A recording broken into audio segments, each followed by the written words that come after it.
नहीं करते, रोज लिखा पढ़ी का दस्तावेज बदल देते हैं और झूठ बोल जाते हैं। तो मेरी जमान दस्तावेजी है, तो मैं जनहितों का काम करता हूं, तो मेरे ऊपर सरकार ने इतने बखेड़े।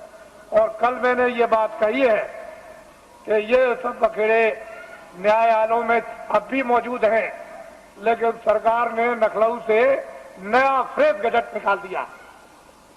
जो दस्तावेज मैंने जमीनें खरीदी नाम की उनका, और इतना आंखों से देखते हो कि ये बना हुआ फ्रेश गजट निकाल दिया कि जमीन एक्वायर की जाएगी।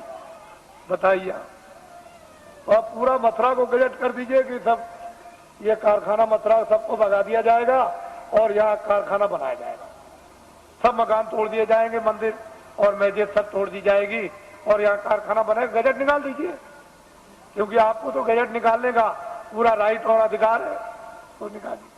तो असली चीज ये है, इसको समझने की चीज है, इसको समझिए। तो मुझे जेल में बंद कर दिया और जेल में बंद करके मुझे इस योग छोड़ दिया था कि ये कभी भी नाम नहीं लेंगे।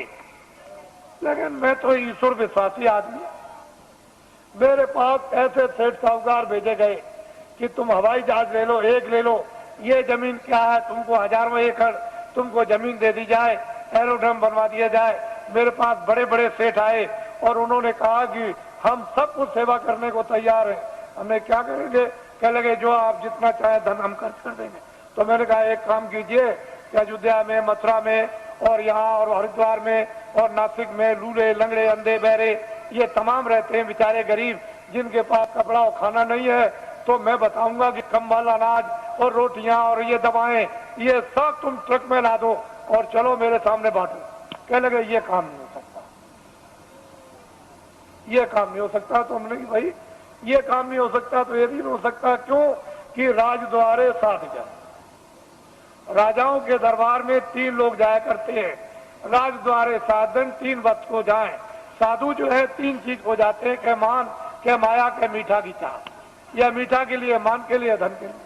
तो इनमें से तीनों चीजें हमको कुछ नहीं चाहिए, ना मीठा चाहिए, ना मान चाहिए और ना माया चाहिए। अब बोलिए अब आप क्या चाहिए?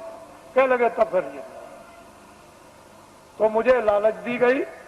मेरी जगह पर अगर कोई आदमी होता और तो बिल्कुल सराबोर हो जाता, लेकिन मैं तो एक सिद्धांतवादी, छोटा मोटा आदमी, एक सेवक, मैं तो भगवान में विश्वास करने वाला।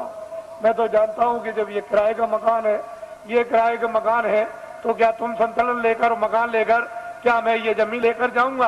अरे जो काम कर रहा हूं मानवता का और आत्मा का, जो हो जाए उसे मुझे कोई खरीद नहीं।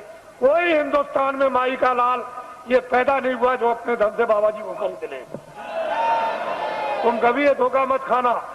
बाबा जी चाहे तुम्हारे आदेश से आश्रम छोड़ करके चले जाएं जो जनहितों का है, लेकिन हिंदुस्तान में मुझे अपने पैसे से कोई खरीद नहीं सकता। इसको आप हमेशा ध्यान में रखिए। बाकी मैं सबकी सेवा करता हूं, सबके लिए कल्पना और प्रार्थना भगवान से सबके भलाई के लिए करता रहता हूं। कोई भी हो जनमानू, इसमें हिंदू मुसलमान की क्या बात, वो तो मैं करता ही रहूंगा।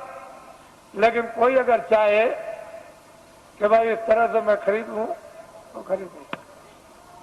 ये मैंने इसलिए कि ये लोग इसका एक उत्सव मनाते हैं। आज 23 जनवरी है, ये 23 मार्च को मुझे जेल से, दिल्ली जेल से छोड़ा गया। तो वैसे तो कागज पर तो कहीं नहीं मिलता है कि बाबा जी ने बेड़ियां पहनी हैं, लेकिन बाबा जी को जेल में डकैत और चोरों, कतलियों की तरह से बेड़ियां पहना दी थी। जब मैं बंगलौर में भेजा गया तो वहां पूछा वहां के आईजी से और सुपरिंटेंडेंट से कि भाई हमको क्यों बेड़ियां पहनाई? तो उन्होंने खुद आकर के कहा कि कागज पर तो आपका कुछ नहीं है बेड़ियों के संबंध में, क्या वहां की उत्तर प्रदेश की सरकार आपसे बहुत नाराज है? हमने कहा अब आप समझ लीजिए, नाराज इसलिए तो कि किसी तरह से हमारे बस में आ जाए। और बड़े बड़े अधिकारियों को भेजा जेल में। अरे भाई क्या करते हो, ये क्या है? जब 23 जनवरी को छोड़ दिया तो मुझे इस हालत में छोड़ा था कि बाबा जी न तो अपना धर्म उपदेश करेंगे, न कर्म उपदेश करेंगे, न बाहर जाएंगे और भाग जाएंगे, अब दोबारा नाम नहीं लेंगे। लेकिन अब तो मैंने इतना जनमत तैयार कर दिया कि किसी राजनीतिक पास और किसी धार्मिक के पास इतना जनमत देश में है ही नहीं, इतना जनमत नहीं है। जब मैं जेल के अंदर था और उस समय पर आपने कुछ समय के बाद जब अभियान छेड़ दिया था कि जेल भरो आंदोलन, और 20, 25, 30 हजार आदमी चले गए जेलों में, और वो देवियां जो अपने बच्चों को यानी आज पैदा किया बच्चे को उठा के और